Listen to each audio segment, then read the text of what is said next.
All right, let's dive right into this explainer of Neale Donald Walsh's fascinating book, The Storm Before the Calm.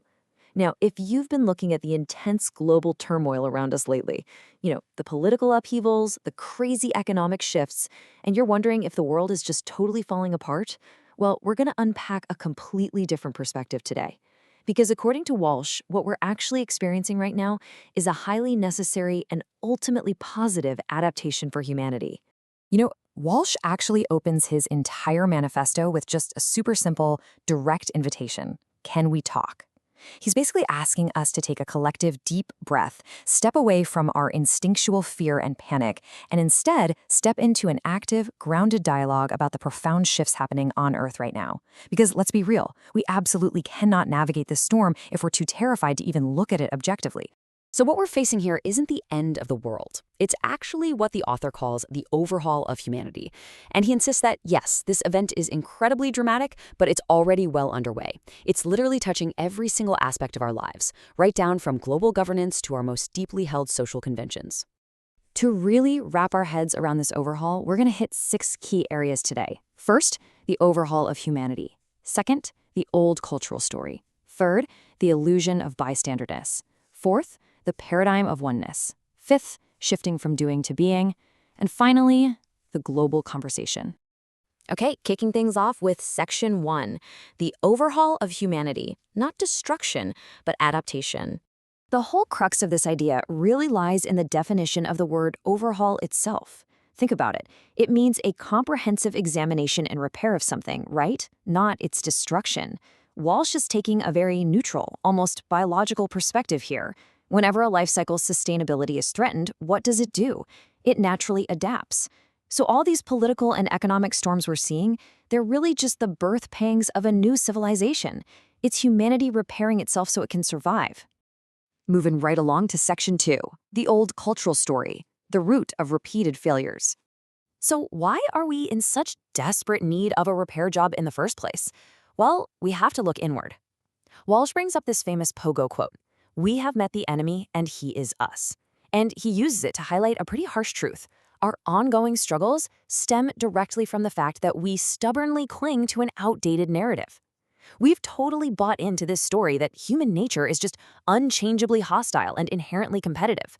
And, if we fundamentally believe we're destructive, then of course we're going to keep building systems that reflect and provoke that exact destruction.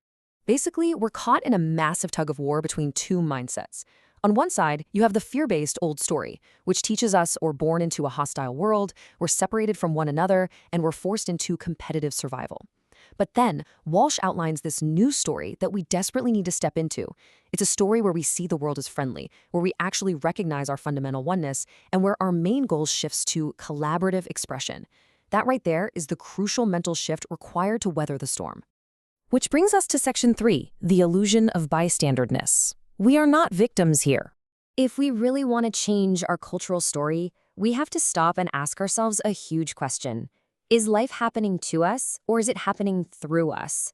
Walsh argues that through our unconscious behaviors and collective choices, we actually co-create our realities. We're talking everything from societal breakdowns all the way to climate issues. When we cling to that comforting, cozy illusion that life just happens to us, we completely strip ourselves of the power to fix our own problems. Realizing that life happens through us, that's step 1 toward taking our power back. Okay, on to Section 4, the paradigm of oneness, shifting the cosmic perspective.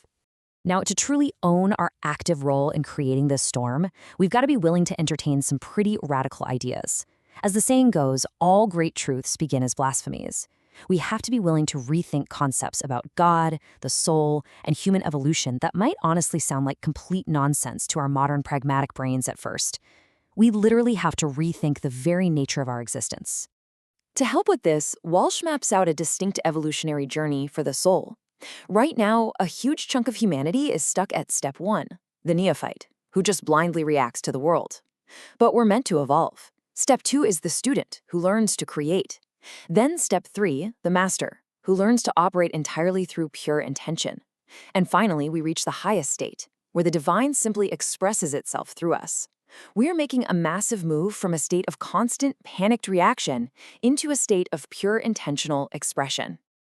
And that leads perfectly into Section 5, From Doing to Being, Reversing the Paradigm.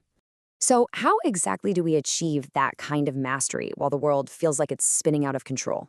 Walsh says it's simple but profound. We must alter not the way we conduct ourselves, but the way we construct ourselves. See, we usually have this be, do, have paradigm completely backwards.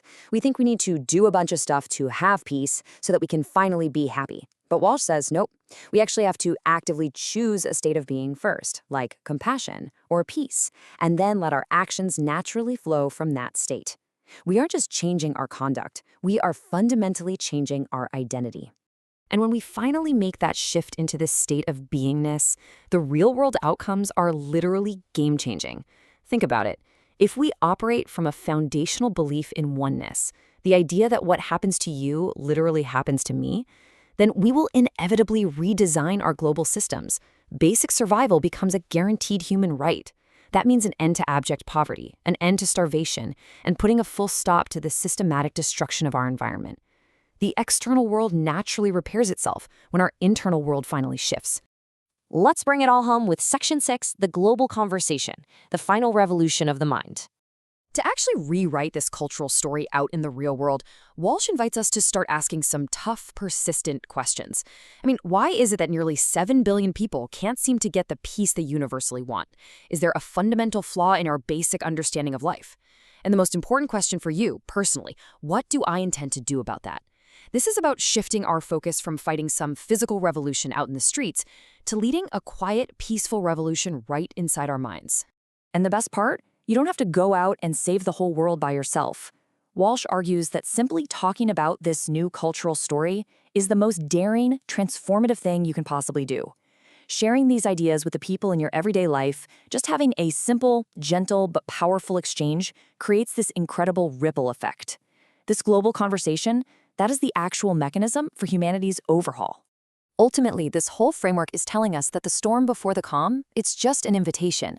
It's a wake-up call to realize our own power and start creating a world where love and oneness are the baseline, not the exception. As Walsh says, you are living in a dream of your own creation, so make it the dream of a lifetime. The question is, will you choose to be a panicked bystander to the storm, or will you start the conversation that finally brings the calm? If you enjoyed this, subscribe to N8 Minutes and never miss what matters.